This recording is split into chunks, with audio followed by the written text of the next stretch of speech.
19h30, Madame, Monsieur, bonsoir, bienvenue et merci de vous informer sur RTI2 au sommaire. Le portrait de ce jour nous conduit à la casse d'Abobo à Nador, à la rencontre d'Ousmane Yeo qui a cru à son rêve de devenir un grand commerçant de pièces détachées, d'automobiles et propriétaire d'entrepôts. Et puis, à Gaza, selon l'ONU, les communications sont à nouveau totalement coupées par Israël dans la bande de Gaza.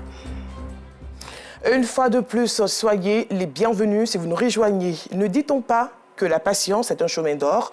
Le portrait de ce jour est l'histoire d'Ousmane Yeo, démarcheur à la casse d'Ajamé, puis à celle d'Abobo à Nador. Il a cru à son rêve de devenir commerçant de pièces détachées, d'automobiles et propriétaire d'entrepôts. Aujourd'hui, c'est chose faite. Il tient son activité au PK18 dans la commune d'Abobo. Il s'est spécialisé et se rend à l'étranger chercher sa marchandise. Son histoire dans ce portrait peut être un exemple de persévérance pour tous ceux et celles qui sont en perte de repères. Un reportage de Théodore Zouzou et de Maïs Sako, mais bien avant, le jingle.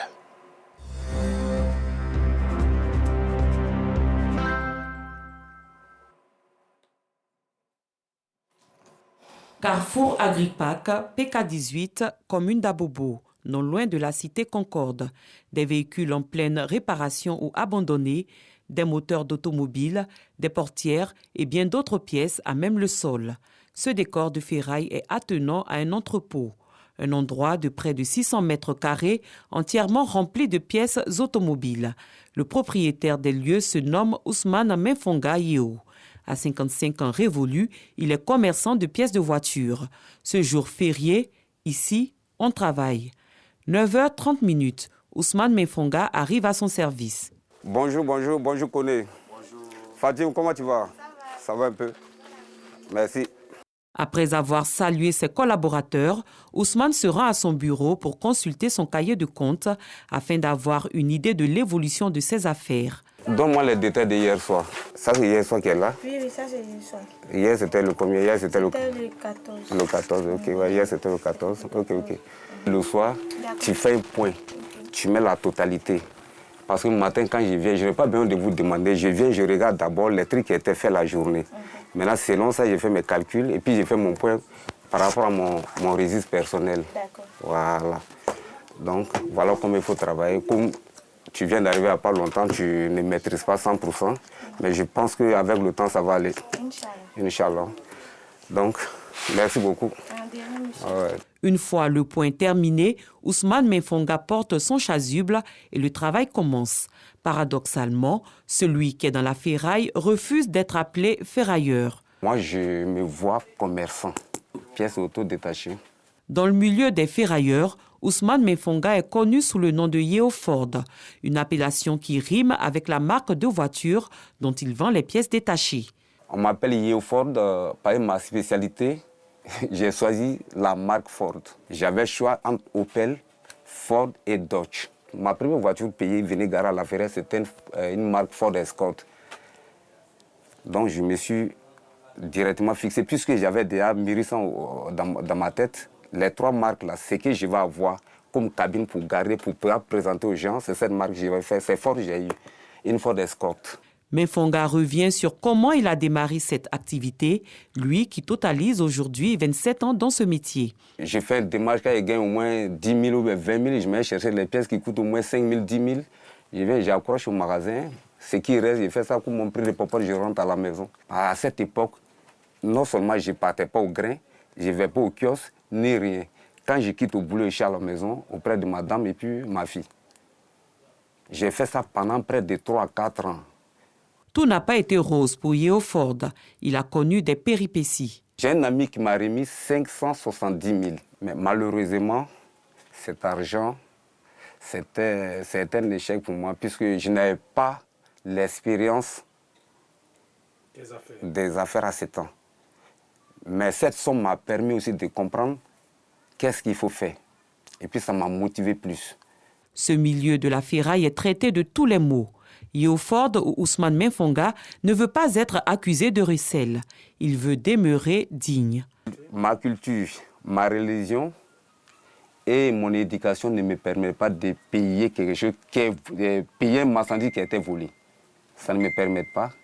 D'abord, j'ai honte. Moi-même, à l'intérieur, au fond de mon cœur, moi-même, j'ai honte. Donc, sincèrement, je déteste ça. Je ne vais même pas. Je prends la carte grise, j'essaie de faire rentrer la date, la première mise en circulation, le code de la voiture. Je fais rentrer et puis il me donne directement l'année de la voiture. Pour être à l'abri de toute tentation, Yeo Ford préfère se rendre dans les pays où il peut se procurer la marchandise à la hauteur de ses moyens financiers. Moi-même, je me déplace à aller payer mes voitures en Allemagne, précisément à Hambourg. L'entrepôt abrite toutes sortes de pièces afférentes à sa marque Porte-Bonheur. Ousmane se souvient de son attitude lorsqu'il a pu acheter lui-même un véhicule à l'étranger. Ça me dépasse, monsieur, sincèrement. Moi, ma première fois là à Dubaï, c'était comme un rêve pour moi, en tout cas. Je ne croyais pas. Pour payer pièces, vraiment, je ne croyais pas. Souvent, même moi-même, je me couche, je me demande est-ce que c'est moi-même. Je ne croyais pas. Mais vraiment, ça arrivait. J'ai bossé et puis ça a payé. Dans celui-ci, il essaie de prendre un nouveau départ. Ici, il classifie les pièces pour réduire la pénibilité du travail. Je suis en train d'aménager des magasins. Dedans, au sein d'ici, j'essaie de... C'est-à-dire que localiser toutes les pièces. Par exemple, ça, c'est les moyaux arrière. Ça, c'est les cerveaux de frein. Il y a des magasins, il y a des grands magasins auxquels je vais chez eux là-bas, je regarde comment ils travaillent. Puis j'essaie de voir ça au niveau des anciennes pièces même, que moi, je m'avais payé à Dubaï et puis en Turquie, comment on appelle, en Allemagne. Donc, c'est comme ça. Bien qu'étant illettré, Mainfonga fait usage de caméras de nouvelles technologies pour sécuriser sa pitance quotidienne. À chaque fois quand je pense qu'il y a un truc qui est mal placé, je viens, dites Dieu là, je me vois d'abord. Parce que quoi qu'on dit, il y a toujours des petits vols. Or, il y a des pièces qui ne sont pas grandes, c'est des petites pièces, mais qui ont une valeur immense. Donc vraiment, j'essaie de protéger nous tous. Ousmane ne vend que des pièces de qualité et il tient à préserver sa renommée en la matière. Pour ce faire, il a associé à son commerce un garage mécanique automobile, une collaboration jugée parfaite par les mécaniciens. Il a les clients qui envoient les véhicules, on fait les constats. Maintenant, si on a besoin de pièces, on va vers M. Yo. Il nous fournit les pièces qu'on a besoin pour faire les entretiens des véhicules qu'on répare. Avec la qualité du travail qu'on fait, c'est ça qui les rassure. Nous-mêmes, on ne les rassure pas avec la parole, mais c'est le travail qu'on fait, c'est ça qui les rassure, c'est ça qui aussi les donne le courage aussi à revenir aussi à chaque moment ici. C'est les anciennes pièces que nous vendons.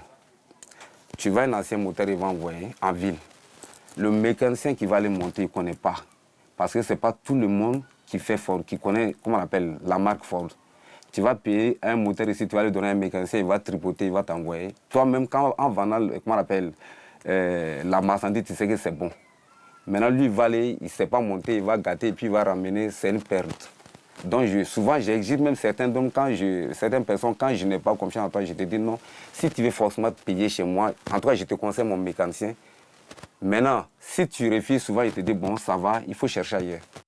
Une parfaite collaboration confirmée par Bakary, la deuxième personnalité dans cette entreprise. À la grâce de Dieu, la collaboration avec Yo, Monsieur Yo, ça va. On n'a pas de problème ici. Concernant aussi les clients aussi, il n'y a pas de problème. Il est rigoureux, il aime son travail. Quand tu le vois travailler, ça te donne l'envie de travailler. Et c'est quelqu'un aussi, quand il veut quelque chose, il veut à tout prix obtenir. Un véhicule gare, un mécanicien et son client sont à la recherche d'amortisseurs. Les deux hommes se confient quant au choix de l'entrepôt de Yeo Ford. Il m'a dit qu'il y a un vendeur de pièces détachées ici dans le secteur qui a des pièces quand même un peu plus durables par rapport aux autres concurrents. C'est en cela qu'ils nous ont menés ça. C'est pas la première fois qu'on paye les pièces ici, comme ils vendent des pièces de bonne qualité. C'est pour ça qu'ils envoient mes clients si vous voulez payer la pièce. Yeo Ford est altruiste. Il soutient toute personne travaillant avec lui, désireuse de voler de ses propres ailes. J'ai des jeunes qui viennent chez moi. Vraiment, actuellement, je ne travaille pas, c'est comme ça, ok. Moi, j'ai fait ferraille. Tu peux venir rester chez moi. Si tu travailles bien, je te forme. Moi, je ouvre un magasin pour toi, je te donne, soit en marchandises, soit en l'argent. Yeo Ford rêve grand. Je veux que les gens retiennent moi-même comme un exemple. Puisque moi, je n'ai pas été à l'école, mais je me suis fixé des ambitions, des objectifs, et j'ai travaillé. Et je continue de travailler jusqu'à présent. Je pense que la vie de tout un chacun dépend de lui-même. Bien qu'il connaisse quelques petits soucis d'organisation dans son travail, Ousmane Menfonga ne manque de rien. Il est un exemple de persévérance, d'abnégation et de détermination. Ousmane Yeo, une destination sûre pour les détenteurs du véhicule Ford. Communiqué du Hajj 2024, l'opération d'identification des candidats du Hajj 2024 a repris après la fermeture momentanée du site après une durée n'excédant pas 48 heures.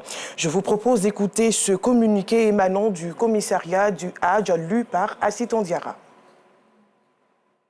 لبيك اللهم لبيك لبيك لا شريك لك لبيك إن الحمد والنعمة لك والملك لا شريك لك.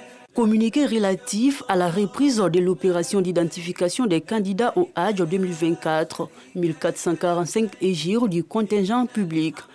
Le mardi 14 novembre 2023, le commissariat au Hajj, sur instruction du comité de surveillance, a procédé à la fermeture momentanée du site d'identification www.sijepsi.com pour une durée n'excédant pas 48 heures. Cette mesure visait à faire le point des candidats au Hajj identifiés eu égard aux allégations faisant état de ce que des zones entières et démographiquement significatives du pays n'avaient enregistré de candidats. Les données statistiques des candidats identifiés a mis en évidence que les informations reçues ne sont pas justifiées et que globalement, les tendances d'enregistrement dans les dites zones sont quasiment conformes à celles des éditions antérieures. En conséquence, le commissariat au Hajj procédera le vendredi 17 novembre 2023 à partir de 8 h à la réouverture de la plateforme www.sijepsi.com pour finaliser cette première phase du processus d'inscription avec une disponibilité restante de 1101 places du quota initial de 5000 places. Le commissariat au Hajj souhaite une chance égale à tous les candidats et les rassure à nouveau de son entière disposition à mener à bien ce processus. L'université Félix Houphouët-Boigny de Cocody, communément appelée le Temple du Savoir, s'est transformée ce jeudi en un champ de bataille où des forces de l'ordre et des étudiants membres de la Fédération estudiantine et scolaire de Côte d'Ivoire, FEICI, se sont affrontés. Démarré aux environs de 13 h heure locale, cet affrontement s'est poursuivi jusqu'à 16 h, les deux protagonistes se lançant des projectiles. Pour l'heure, nous ignorons les raisons de ces affrontements. Qu'ils soient chefs traditionnels, guides religieux ou présidents d'organisations non gouvernementales, ils sont nombreux, ces membres de la société civile qui contribuent à la promotion de la paix. À l'occasion de la journée du 15 novembre, nos reporters No Sangaré et Kader Bachil sont allés à la rencontre de ces artisans de la paix. Ville historique de Grand Bassam, ce 15 novembre, à la mosquée Fatima Zahra, le président régional du COSIM Sud Comoé reçoit le président de l'association des pasteurs de Grand Bassam. Au menu des échanges, le dialogue interreligieux, un dialogue qui perdure dans la région depuis des décennies et qui a permis d'éviter des crises à la ville de Grand Bassam. Quand il y a une réunion, que je ne suis pas là, l'imam m'appelle. Quand moi aussi, il y a une information au niveau de l'administration qui n'est pas là, je l'appelle. Et immédiatement, il fait venir quelqu'un pour représenter la religion musulmane. Donc, entre nous, c'est en bonne intelligence que nous marchons, nous fonctionnons ici. Le croyant musulman n'a pas d'ennemi. Il ne faudrait pas que notre diversité se transforme en adiversité. Nous sommes tous d'Adam, et Adam a été fabriqué à partir de l'argile. Donc, la paix doit commencer par nous. Chacun de nous doit cultiver la paix. La paix dans nos esprits et la paix dans nos actions. À côté de ces guides religieux qui jouent un rôle important dans la consolidation de la paix dans la société, on trouve également les chefs traditionnels. Séverin Djorogo est le chef du village d'Anono et également président du collectif des chefs Achan. À ce titre, il a entrepris des actions dans les villages Achan, alors en proie à des crises de chefferie. Il y a eu un travail colossal même qui a été fait. Aujourd'hui, Au moins à 98% de tous les villages, les chefs ils ont leur arrêté dans un bon esprit. Donc vous voyez qu'il y a la calmie forte même qui s'est retrouvée. Il fallait forcément qu'on arrive. Parce que ça créait le désordre. Outre ces guides religieux et chefs traditionnels, les ONG occupent une place de choix dans la promotion de la paix. Joël Dro-Diomandé est le président de l'ONG Nous sommes un. Son organisation a fortement contribué à l'apaisement des tensions entre les peuples ivoiriens et maliens dans l'affaire des 49 soldats. Nous sommes allés, nous avons fait pratiquement une bonne ligne d'Abidjan, depuis Abidjan jusqu'à Pogo, à la frontière Côte d'Ivoire-Mali, pour dire aux Maliens que sans la paix, nous ne pouvons pas évoluer, nous ne pouvons pas nous développer. Et les liens qui lient le Mali à la Côte d'Ivoire, c'est des liens qui sont très forts. Et il ne faudrait pas laisser briser ce lien-là par une affaire de 49 soldats. Et l'autre message à porter, heureusement, et Dieu merci, nos 49 soldats ont été libérés. Fatoumata Djiri Ouattara est présidente de l'ONG CRAPESP. Pour elle, il ne peut y avoir de développement sans paix. C'est donc pour maintenir cet environnement de paix qu'elle a décidé d'offrir ce 15 novembre des abris bâches au service des laboratoires de l'hôpital général de Koumassi. Le père Foupaïne a dit la paix, ce n'est pas un vain mot, la paix, c'est un comportement. Et pour nous, le comportement passe par les actions. Parce que s'il n'y a pas d'action, on ne saura pas ce que tu es, ce que tu fais. Donc voilà pourquoi CRAPESP a voulu se donner comme mission accompagner ceux qui sont un peu défavorisés. À l'occasion de la 27e journée nationale de la paix, les guides religieux, chefs traditionnels et leaders d'organisations non gouvernementales invitent les Ivoiriens à s'approprier les valeurs de paix que sont le pardon, le vivre ensemble et la tolérance. Solidarité, amour, partage. Un autre registre à présent dans sa politique de gratuité de l'école, le gouvernement a offert 1500 kits et manuels scolaires aux élèves de l'enseignement primaire et préscolaire d'Anyama. Ces kits et manuels scolaires ont été remis par Fatim Bamba, maire de la commune. Une remise qui vient à point nommé puisqu'elle vise à accompagner les parents dans la scolarisation de leurs enfants. Nour Sangaré. 1500 kits et manuels scolaires distribués aux élèves de l'enseignement primaire et préscolaire d'Anyama. Une distribution qui vient à point nommé, d'autant plus qu'elle vise à accompagner les parents dans la scolarisation de leurs enfants. Par ce don de kits, vous soulagez nos parents qui, en ces temps, ont des difficultés pour nous d'acheter ces fournitures scolaires. Merci pour ce geste qui nous va droit au cœur. Nous sommes naturellement heureux, comblés et satisfaits pour ce grand geste. Ce grand geste fait au profit de nos apprenants, au profit de la communauté éducative par Robert Begré-Mambé qui a appuyé notre maire pour faire ces importants dons au profit de l'école à Anyama. Fatim Bamba, maire d'Anyama, a au nom du gouvernement invité les élèves à faire bon usage de ces kits scolaires qui s'inscrivent dans la politique de gratuité de l'école initiée par le gouvernement. Il s'agit de leur offrir des conditions idéales de scolarisation. Je voudrais remercier Robert Begré-Mambé, le Premier ministre qui nous a offert tous ces kits. Cette politique salutaire vise à permettre la scolarisation de tous les enfants de ce pays. Aussi, a-t-elle demandé aux parents de ne pas laisser l'éducation de leurs enfants à la seule charge de la communauté éducative. L'encadrement des élèves doit être une affaire de tous. Les habitants du village de Tiemogoso, dans le district du Dinguélé, ont désormais de l'eau potable à portée de main grâce à la générosité de Adjami Bessam, commerçant et entrepreneur libanais né en Côte d'Ivoire. Ce don a été fait en présence des autorités coutumières et religieuses de Tiemogoso. Le bienfaiteur Adjami Bessam ne compte pas s'arrêter là. Un autre don de forage est en projet dans la ville de Lakota. En France, la justice a émis un mandat d'arrêt international contre Bachar el-Assad. Ont annoncé des plaignants. Le président syrien est accusé de complicité de crimes contre l'humanité pour les attaques chimiques perpétrées à l'été 2013 en Syrie. Terminons ce journal par la guerre opposant l'armée de Sahel au Hamas. Le patron de l'agence de l'ONU pour les réfugiés palestiniens a affirmé que les communications étaient à nouveau totalement coupées avec la bande de Gaza. De son côté, l'armée israélienne a affirmé ce jeudi avoir pris le contrôle opérationnel du port de Gaza et reste déployée dans le principal hôpital de la petite bande du territoire palestinien. Et voilà, c'est la fin de ce journal. Merci de l'avoir suivi et bonne soirée sur RTI2.